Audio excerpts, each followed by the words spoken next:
పేరు ఇస్తా నీకు ఎవరెవరికి ఉద్యోగం ఇచ్చినాం, ఆయా డిపార్ట్మెంట్స్ ఎలాంటి చిక్కుముళ్ళు ఉంటే మేము ఆ చిక్కుముళ్ళు నింపినామో నేను మీకు డీటెయిల్స్ ఇస్తా.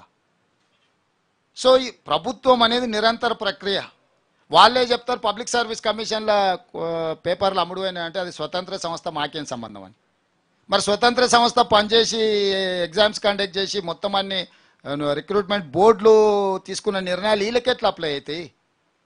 పేపర్లు అమ్ముకున్నప్పుడేమో పచ్చిగా దొరికినప్పుడేమో అవి స్వతంత్ర సంస్థలు, నియామక సంస్థలు, ప్రభుత్వానికి ఏం సంబంధం? బాబా మర్దులు ఇదే చెప్పారు కదా. మళ్ళీ ఇప్పుడు ఆ స్వతంత్ర సంస్థలు పనిచేసి నియామకాలు చెప్పడితే మళ్ళీ బాబా మర్దులు అవి మేమే చేసినాం రేవంత్ రెడ్డి మేము వంట ఉన్నాం, ఆయన వచ్చి తెడ్డు దిప్పుతుండే అంటాడు. అందుకే నేను చెప్పినా కదా, బయట దూడ లెక్క పెరిగితే కాదా దూడకున్న బుద్ధి ఉండాలని.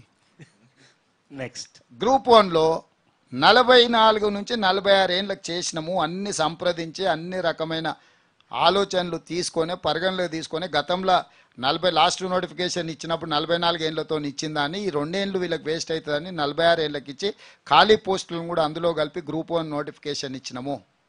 సో ప్రభుత్వ పరంగా నిర్ణయం తీసుకున్నాం, నోటిఫికేషన్ ఇచ్చినాం, ఆల్రెడీ అప్లికేషన్స్ లాస్ట్ డేట్ కూడా అయిపోయింది.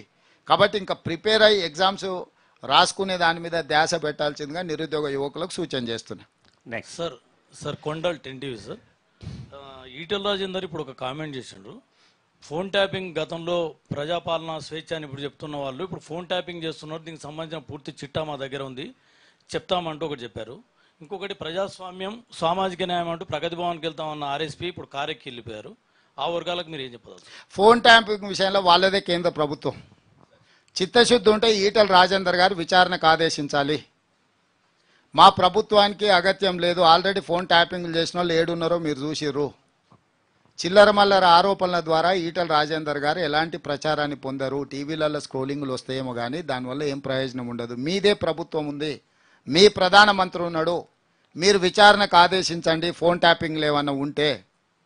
అంటే నిన్న వాళ్ళ దగ్గర మిత్రుడు కరీంనగర్లో 7 కోట్లు పట్టుకున్నారు కదా, అదేమన్నా గత ప్రభుత్వం లేక ఫోన్ ట్యాపింగ్ పట్టుకున్నామని ఏమన్నా వారు అనుకుంటున్నారేమో. అట్లా లేదు, ఆడున్నోళ్ళే నగదు ఉందని చెప్పారు, పోలీసులు పోయి పట్టుకున్నారు. రెండవది ఇంకేదో ఆర్ఎస్ ప్రవీణ్ గారా, మంచి మిత్రుడు,